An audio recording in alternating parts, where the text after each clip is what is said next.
အားလုံးပဲမင်္ဂလာပါဒီနေ့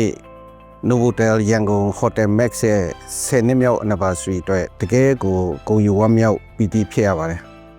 ဒီ10နှစ်ဆိုတဲ့ကာလအတွင်းမှာ Novotel Hotel ကြီးဟာကျွန်တော်တို့ရန်ကုန်မြို့ရဲ့တကယ် landmark တစ်ခုဖြစ်ခဲ့တယ်လို့တကယ်ကိုအချိန်ဟုန်နဲ့ပြောင်းလဲခဲ့တဲ့ဗမာပြည်ရဲ့ tourism နဲ့ hospitality industry ရဲ့ milestone တစ်ခုလည်းဖြစ်ခဲ့ပါတယ်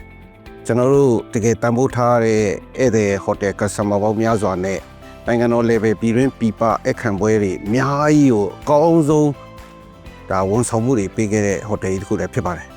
ဒီလိုမျိုးအောင်မြင်မှုတွေရရှိခဲ့ဖို့အတွက်အစစအရာရာဥဆောင်စံပြလမ်းညွှန်ပေးခဲ့တဲ့ကျွန်တော်တို့ဒါဖောင်နာဦးစောနဲ့ကျွန်တော်တို့ရဲ့ဥက္ကဋ္ဌဦးကျော်ကျွန်တော်တို့ Novotel Hotel ရဲ့ဝန်ထမ်းတွေအားလုံး Max Hotel ရဲ့ဝန်ထမ်းတွေအားလုံးကျွန်တော်တို့ရဲ့လုပ်ပေါ်ကိုင်ဘက် partner စီးပွားဘက်မိတ်ဆွေပေါင်းတဲ့နေအကုန်လုံးပြီးတော့မှအထူးဖြင့်ကျွန်တော်တို့ရဲ့ဒီ hotel ကြီးကိုအမြဲတမ်းအကောင်းဆုံးကိုကြီးဆောင်ရွက်ပေးခဲ့တဲ့ Eco Hotel Group ရဲ့ management Eco Hotel Group ရဲ့ commitment partnership ဒါတွေအကုန်လုံးကလည်းကျွန်တော်တို့ဒီ hotel ကြီး10နှစ်လုံးအောင်မြင်ခဲ့ရတာတွေအတွက်တကယ်အရေးကြီးခဲ့တဲ့ဟာတွေဖြစ်ခဲ့ပါတယ်အခုလိုမျိုးအောင်မြင်မှုမျိုးကို10နှစ်ကာလ